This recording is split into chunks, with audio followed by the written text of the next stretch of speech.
দূর দূর, হঠাৎ করে কেন যে এত চুল ঝরছে বুঝতেই পারছি না। কতদিন হয়ে গেল চুল ওঠা আর থামছেই না। না, এমন হতে থাকলে তো মাথায় টাক পড়ে যাবে। না না না, আজ রাজবৈদ্যের কাছে পরামর্শ নিতে হবে।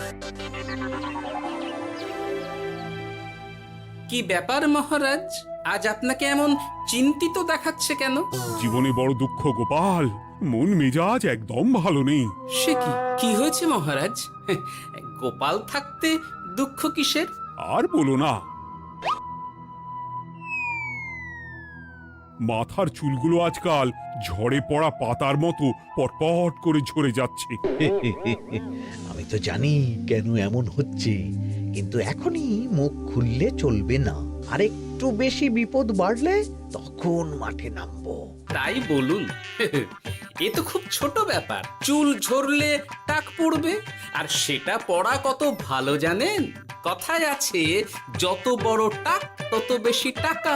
তুমি চুপ করো তো বাপু। যদি টাক থাকলেই টাকা হতো, তাহলে তোমার টাকা কোথায়? যেটা বোঝো না সেটা নিয়ে কথা বলো না। তাই না তাই, মহারাজের ঝরছে চুল, চিন্তার ভাঁজ মাথায়। গোপাল যতই চেষ্টা করুক, চিড়ে ভিজবে না কথায়। তোমরা সকলে থামো তো দেখি। ও রাজবৈদ্য, তুমি এর কিছু উপায় বলো। আগে মহারাজ, অনেক সময় দেহে ওই লৌহের পরিমাণ কমে গেলে এমন চুল ঝরে। আপনি বরং পালং শাক, ওই কিশমিশ, কলা ও আরো কিছু ফল আমি বলে দিচ্ছি, সেগুলো বেশি করে খান।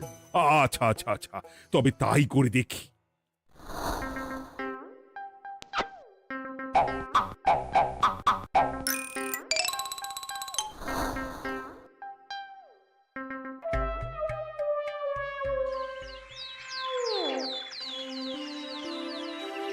ও রাজবৈদ্য, তোমার কথা মতো শাক পাতা ফলমূল সবই তো খেলাম, চুল ঝরা বন্ধ তো হলোই না। তো জানতামই এমন হবে। কিন্তু মহারাজ, এমনটা তো হওয়ার কথা নয়। কিন্তু হচ্ছে তো। আরে আমার সাধে চুল, কোথায় চলে গেলি সব? এর জন্য তুমি দায়ী। তুমি এর জন্য শাস্তি পাবে বৈদ্য। আমাকে আমাকে ক্ষমা করে দিন মহারাজ, এমনটা হবে এ তো আমি ভাবতেই পারিনি। কিছু মনে করবেন না মহারাজ, ছোট মুখে বড় কথা বলছি, কিন্তু সত্যি এখানে রাজবৈদ্যর কোনো দোষ নেই। ওকে শাস্তি দেওয়াটা ঠিক হবে না মহারাজ। দেখেছেন মহারাজ, গোপালের সাহসটা দেখেছেন? আপনার মুখের উপর কথা বলছে। তা বলি, তুমি যখন এতই বোঝো, তাহলে নিজেই একটা আস্ত লোহা খেয়ে দেখো না, তোমার মাথায় চুল গজাচ্ছে কিনা। ঠিকই আছে, এসব মূর্খের মতো কথা কেবল আপনার থেকেই আশা করা যায় মন্ত্রী মশাই। মহারাজ, আপনি বিচক্ষণ মানুষ, আমার শুধু অনুরোধ, আরেকবার ভেবে দেখবেন। ঠিক আছে, রাজবৈদ্যকে আমি শাস্তি দেব না, কিন্তু সকলের জন্য আমার একটা ঘোষণা আছে। কি ঘোষণা? আমার এই কঠিন সমস্যা যে দূর করে দিতে পারবে, তাকে আমি বিশেষ পুরস্কারে ভূষিত করব। এই তো পেয়েছি, এই সুযোগ কোনোভাবেই হাতছাড়া করা চলবে না। এবারের সমস্যাটা সত্যি বেশ কঠিন। কি করলে যে মহারাজের চুল পড়া বন্ধ হবে সেই উপায় মাথাতেই আসছে না। হঠাৎ করে কেন যে এমন হলো কে জানে।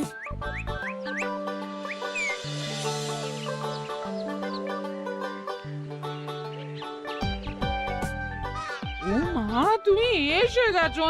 একটু বসো, আমি তেলটা মেখেই হাত ধুয়ে খাবারটা বাড়ছি। হ্যাঁ, সে ঠিক আছে, কিন্তু তুমি কিসের তেল মাখছো এটা? কি আবার মাথার চুলের তেল?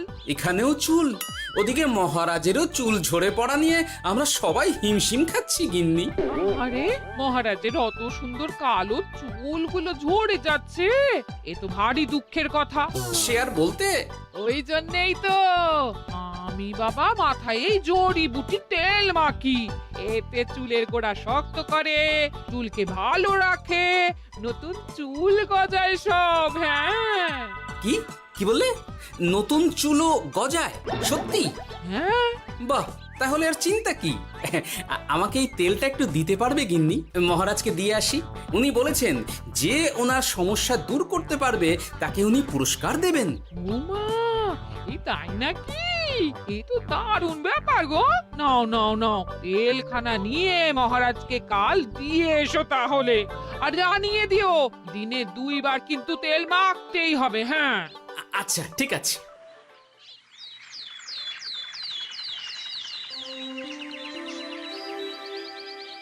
কোনো উপায় খুঁজে পেলে তোমরা? আগে মহারাজ, আমি আপনার জন্য নকল চুল বানিয়ে এনেছি। যতদিন আপনার চুল পড়া বন্ধ না হচ্ছে ততদিন আপনি এটা পরে ব্যবহার করতে পারেন। সে তো বুঝলাম, কিন্তু নকল চুল তো আর আসল চুলে জায়গা নিতে পারবে না বিজ্ঞানী। আসল চুলের কথা ভেবে আমি আপনার জন্য কেশুত্তে পাতা এনেছি মহারাজ। আচ্ছা বেশ। তা গোপাল, খুব তো আগের দিন বকবক করছিলে, তুমি কি এনেছো শুনি? সেটা যথাসময়ে দেখতে পেয়ে যাবেন মন্ত্রী মশাই। এটা জড়িবুটি তেল মহারাজ। আমি এটা আপনার জন্য এনেছি। এতে নতুন চুল গজায় আর চুলের স্বাস্থ্যও ভালো হয়। আমার গিন্নিও ব্যবহার করে এটি, তবে দিনে 2 বার করে মাখতে হবে, তাহলেই ভালো ফল পাবেন মহারাজ। বাবা, তাহলে তুমি কেন মাখো না? আচ্ছা, আপনার সমস্যাটা ঠিক কোথায় বলুন তো মন্ত্রী মশাই? মহারাজের জন্য কিছু আনলেও কথা শোনান, না আনলেও কথা শোনান। সত্যি তো মন্ত্রী, কেন তুমি সব সময় গোপালের পিছনে পড়ে থাকো বলো তো? এরা তো তাও সবাই কিছু না কিছু আমার কথা চিন্তা করে এনেছে, তুমি তো সেটাও করনি। না, আসলে মহারাজ, আমিও ভাবছিলাম আপনার কথা, কিন্তু থাক, বুঝেছি। আহ, দারুণ। তেলের গন্ধটাও খুব সুন্দর। গোপাল, তোমায় অনেক ধন্যবাদ। আশা করছি ব্যবহার করলে খুব ভালো ফল দেবে। একদম দেবেই মহারাজ। দূর বাবা, ভেবেছিলাম এক, হলো আর এক। কোথা দিয়ে যে গোপালটা মাঝখান দিয়ে এসে নাক গলিয়ে ঢুকে পড়ে, খুব শক্ত পুরস্কার নেওয়ার। দেখাচ্ছি মজা।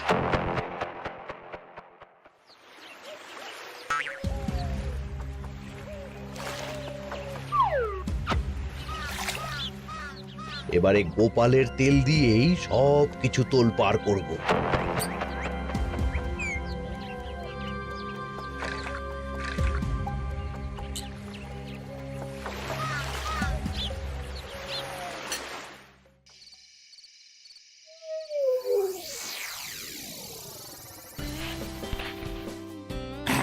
ব্যাস, হয়ে গেল 2 বার মাখা। গোপাল বলেছিল এতেই ভালো ফল পাবো, কিন্তু এখন মাখার পর মাথাটা কেমন জ্বালা জ্বালা করছে মনে হচ্ছে। হয়তো নতুন চুল গজাবে বলে এমন হচ্ছে। কাল সকালে বোঝা যাবে। এতক্ষণে বোধ হয় ছোট ছোট চুল গজিয়েই গেছে। কি এটা চুল গজানোর তেল ছিল নাকি পড়ে যাওয়ার? হে ভগবান, যেটুকু বাকি ছিল সেটাও ঝরে পড়ে টাক পড়েই গেল। হ্যাঁ, গোপালই হলো যত নষ্টের গোড়া। আজ আসুক সভায়।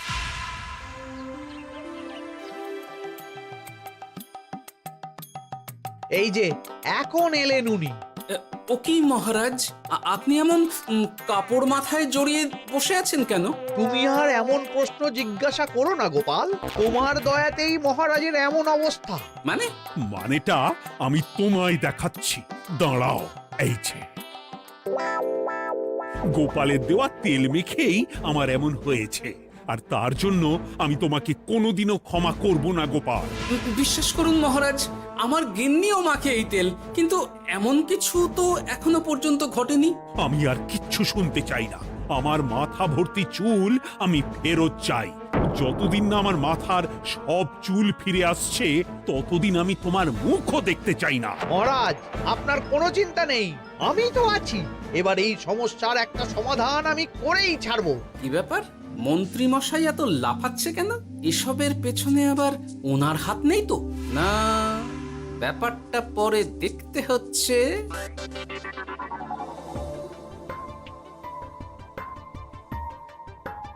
আমি বলি কি মহারাজ, এই সময়টা বরং আপনি নকল চুলটা মানে মানে পর চুলা ব্যবহার করুন। হ্যাঁ, অগত্যা, কিছু তো একটা গন্ডগোল আছেই। গিন্নিও তো রোজ মাথায় তেল মাখে, কই এমন তো হয় না। মন্ত্রী যদি কিছু করেও থাকে তাহলেও হাতে নাতে ধরবো কিভাবে? ও কি গো গোপাল দাদু, এখন এই সময় তুমি রাজসভা ছেড়ে এখানে? তোদের দাদু আর রাজসভায় যাবে না রে? কি বলছো গো? কেন? আর কেন, বিনা দোষে এমন শাস্তি। তোমায় শাস্তি দিয়েছে, তুমি শুধু বলো কে তোমার সাথে কি করেছে, বাকিটা আমরা বুঝে নিচ্ছি। আচ্ছা বলছি, কৃষ্ণনগরের মন্ত্রী মশাইয়ের বাড়িটা কোন দিকে একটু বলতে পারবেন? কৃষ্ণনগরে নতুন নাকি? আগে তো আপনাকে কখনো দেখেছি বলে মনে পড়ছে না। হ্যাঁ, আমি এখানে থাকি না, আমি এখানে আমার কাজে এসেছি, তাই মন্ত্রী মশাইয়ের বাড়ির ঠিকানাটা যদি একটু বলে দেন। নিশ্চয়ই, এ পথ দিয়ে সোজা চলে যান, তারপর কিছুটা ডান দিকে গেলেই পেয়ে যাবেন। আচ্ছা, অনেক ধন্যবাদ। ভিন গাঁয়ের লোক মন্ত্রী মশাইয়ের বাড়িতে, ব্যাপারটা বেশ সন্দেহজনক লাগছে। এই এই গুলটে ন্যাপলা, তোরা তোরা দুজন একটু আড়াল থেকে দেখতো লোকটা মন্ত্রী মশাইয়ের বাড়িতে ঠিক কি জন্য এসেছে, তারপর আমায় খবর দিস। ঠিক আছে গোপাল দাদু। তোমার আবার এখানে আসার কি দরকার ছিল? আমি তো বলেছি যে আমি ঠিক গিয়ে তোমার পাওনা গন্ডা মিটিয়ে দেবো। মিটিয়ে দেবে? কতদিন হয়ে গেছে জানেন?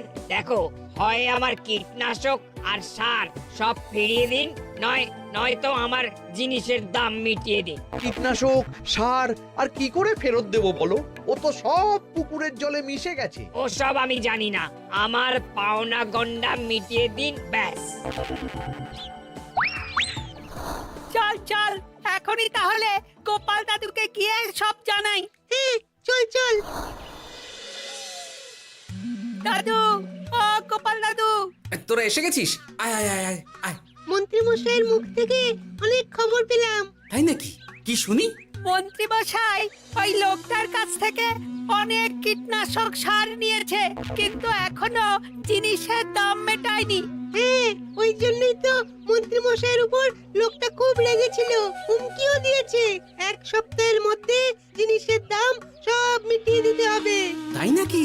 কিন্তু কীটনাশক সার নিয়ে মন্ত্রী মশাই কি করবে? সেটা তো বলতে পারবো না দাদু।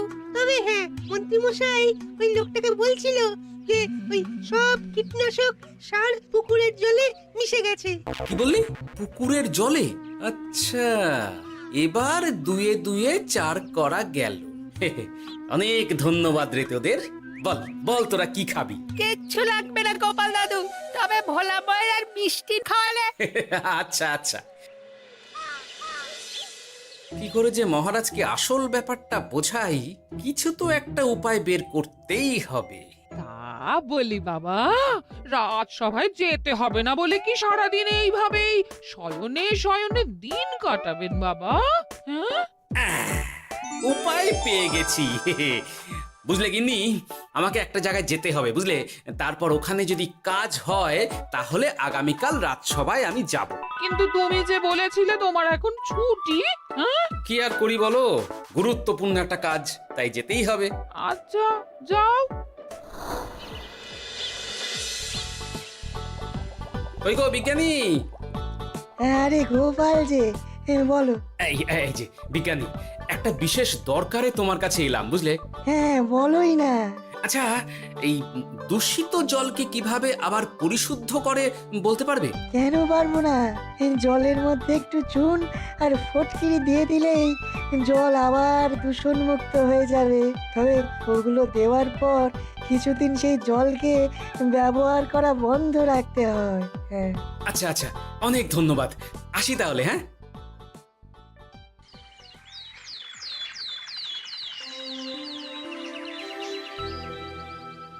ছায়া পড়েছে, ছায়া পড়েছে। আমি বেশ বুঝতে পারছি তার ছায়া পড়েছে এখানে। কার ছায়া পড়েছে? আজকাল তোর মাথা থেকে অনেক চুল ঝরে পড়ছে, তাই না? আগে হ্যাঁ সাধু বাবা, আপনি একদম ঠিক কথা বলেছেন। ও বাবা, এই আবার কোথা থেকে উদয় হলো? আরে আমি একা গিয়ে সেই স্নানের পুকুর পরিদর্শন করতে চাই। যথা আজ্ঞা বাবা।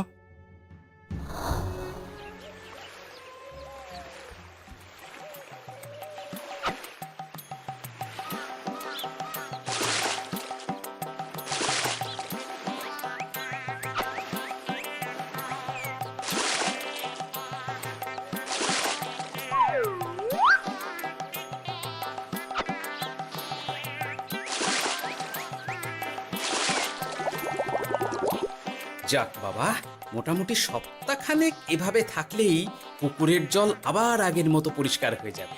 এবার শুধু মহারাজকে একটু বুঝিয়ে বললেই হয়ে যাবে।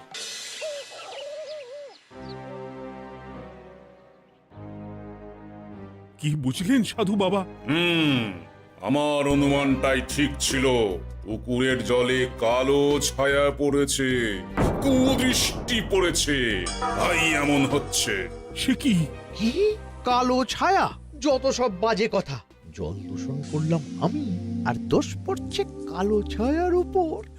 তাহলে এখন কি হবে? চিন্তার কোনো কারণ নেই।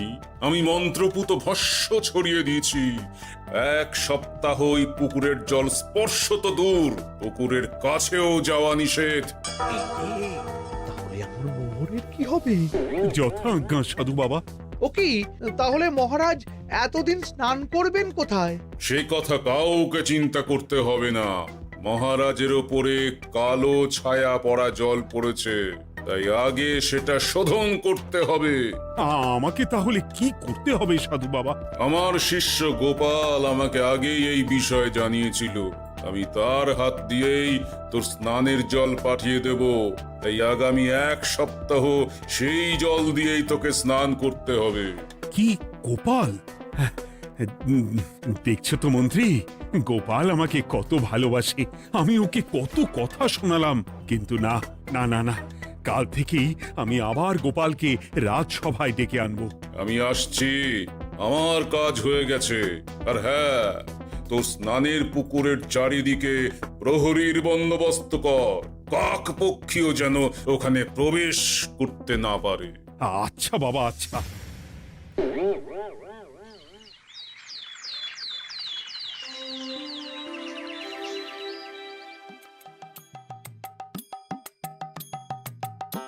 গোপাল, তোমাকে আবার এখানে দেখতে পেয়ে আমার খুব ভালো লাগছে। তোমার গুরুদেব গতকাল এসেছিলেন, কিছু মনে করো না। না বুঝেই তোমাকে অনেক কথা শুনিয়েছি। না মহারাজ, আমি জানি আপনি আমাকে খুব ভালোবাসেন, তাই আমি কিছু মনে করিনি মহারাজ। এই নিন, আমি আপনার স্নানের জল এনেছি। হ্যাঁ হ্যাঁ, দাও দাও দাও।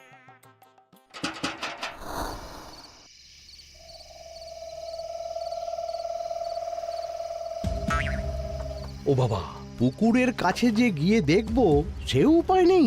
চারপাশে প্রহরীতে ভর্তি। তাহলে কি সত্যি সত্যি কালো ছায়া পড়েছে? ভালোই হলো, পাওনাদারকে বলে দেবো কীটনাশকটা জালি ছিল। হি হি।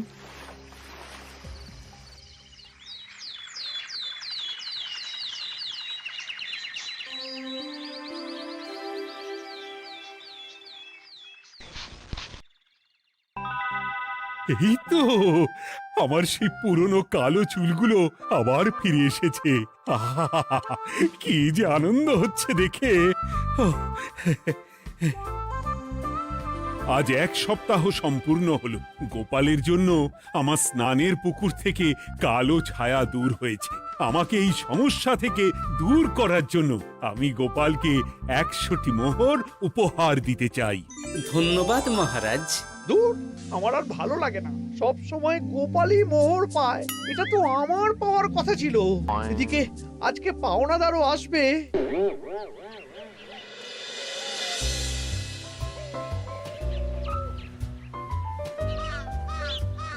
গোপাল দাদু, ওই লোকটা এসে গেছে। আচ্ছা, আসছি। এটা তো মন্ত্রীর বাড়ির দিকে রাস্তা। আমরা তাহলে ওদিকে কেন যাচ্ছি গোপাল? আপনার পুকুরের আসল রহস্যটা কি সেটা আপনি জানবেন না মহারাজ? মানে নিজের চোখেই দেখুন, তাহলে বুঝতে পারবেন।